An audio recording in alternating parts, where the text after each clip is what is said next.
اس وقت social media کا ہی دورہ ہے اور جس طرح سچ کے لیے آسانیاں پیدا ہو گئی ہیں، اس کے لیے جھوٹ کو بھی بڑی آسانیاں پیدا ہو گئی ہیں اور اتنی تیزی کے ساتھ جھوٹ پھیلتا ہے کہ اس سے پہلے شاید ہی کبھی اس کا تصور کیا جا سکتا ہو کہ اگر کہیں کوئی گھر میں یا علاقے میں محلے میں کوئی شخص جھوٹ بولتا تھا تو وہ 100 200 500 آدمیوں کو اس کا پتہ چلتا تھا۔ اب تو ایک لمحے بھر میں اب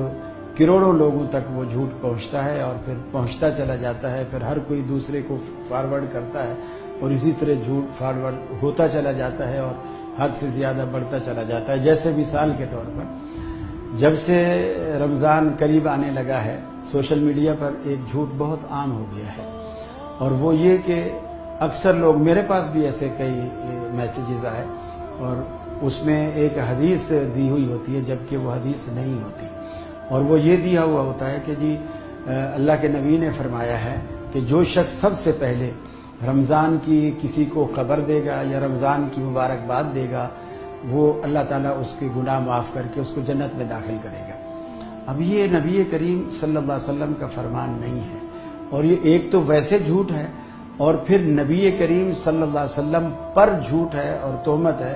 کہ اللہ کے نبی نے یہ کہا ہے جبکہ آپ نے ایسا نہیں فرمایا۔ اور یہ اتنا بڑا جرم ہے کہ رسول اللہ صلی اللہ علیہ وسلم کا فرمان ہے، آپ نے فرمایا اگر کوئی شخص میرے متعلق کوئی ایسی بات کہتا ہے جو میں نے نہیں کہی، یعنی ایسا عمل میری طرف منسوب کرتا ہے جو میں نے نہیں کیا، ایسا قول میری طرف منسوب کرتا ہے جو میرا قول نہیں ہے، تو فرمایا فَلْيَتَبَوَّأْ مَقْعَدَهُ مِنَ النَّارِ، اسے چاہیے کہ وہ اپنا ٹھکانہ دوزخ میں بنا لے۔ تو یہ جتنے سوشل میڈیا پر جھوٹ بولنے والے، خاص کر دینی حوالے سے، عام حالات میں بھی جھوٹ برا ہے لیکن دینی حوالے سے بہت ہی برا ہے کہ آپ دینی شخصیات پر، مقدس شخصیات پر، اسی طرح میں نے دیکھا حضرت علی کے اقوال کے نام سے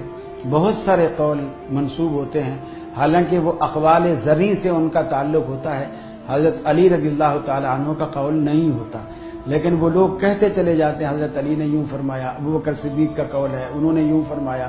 تو اس طرح باتیں اپنی طرف سے لوگ بناتے ہیں، اور بلکہ میں نے یہاں تک دیکھا ہے نیچے باقاعدہ یہ بھی حوالہ ہوتا ہے بخاری، مسلم، جلد فلاں، صفحہ نمبر فلاں، باب نمبر فلاں، یعنی جھوٹ کو اتنا پکا کیا جا رہا ہے، نبی پر بھی جھوٹ، محدثین پر بھی جھوٹ، امام بخاری پر جھوٹ، امام مسلم پر جھوٹ اور جھوٹ پر جھوٹ، اور یہ ہم اس کو بغیر تحقیق کے ہم بھی آگے فارورڈ کر دیتے ہیں۔ پھر نبی کریم صلی اللہ علیہ وسلم کا ایک یہ بھی فرمان ہے کہ کسی آدمی کے جھوٹا ہونے کے لیے اتنی بات کافی ہے کہ وہ جو سنتا ہے اسے آگے فارورڈ کر دیتا ہے، یعنی کسی شخص کے جھوٹا ہونے کے لیے اتنا ہی کافی ہے، وہ جو سنتا ہے اسے آگے پہنچا دیتا ہے اور یہ تصدیق نہیں کرتا کہ آیا یہ بات سچ ہے یا یہ بات غلط ہے۔ قرآن مجید نے بھی کہا کہ اگر تمہارے پاس ان جاءکم فاسق بنبأ فتبینوا ان تصیبوا قوما بجہالۃ فتصبحوا علی ما فعلتم نادمین، کہ اگر تمہارے پاس کوئی شخص فاسق آتا ہے کوئی خبر لے کر، اس کی چھان پھٹک کیا کرو، اس کی چھان بین کیا کرو، اسے دیکھا کرو، تحقیق کیا کرو آیا یہ بات واقعی ہے یا نہیں ہے۔ اگر یہ بات نہیں ہے تو اسے آگے نہ پھیلایا کرو، ایسا نہ ہو کہ تم کہیں ایسا عمل کر بیٹھو جس سے پھر تم نقصان اٹھانے والے ہو جاؤ، اور اللہ رب العالمین نے جو ہے اس چیز سے منع کیا ہے۔ اسی طرح یہ اتنا ایک آسان ذریعہ بن گیا ہے جھوٹ کا کہ لوگ یہ سمجھتے ہیں کہ بس اس جتنا ہو سکے یہ بڑا ثواب کا کام ہے اس کو پھیلائے چلے جاتے ہیں، اور میں سمجھتا ہوں جہاں اس سے ہمیں فوائد حاصل ہوئے ہیں وہاں اس سے نقصانات بھی بہت سے ملے ہیں۔ جزاکم اللہ خیرا، السلام علیکم۔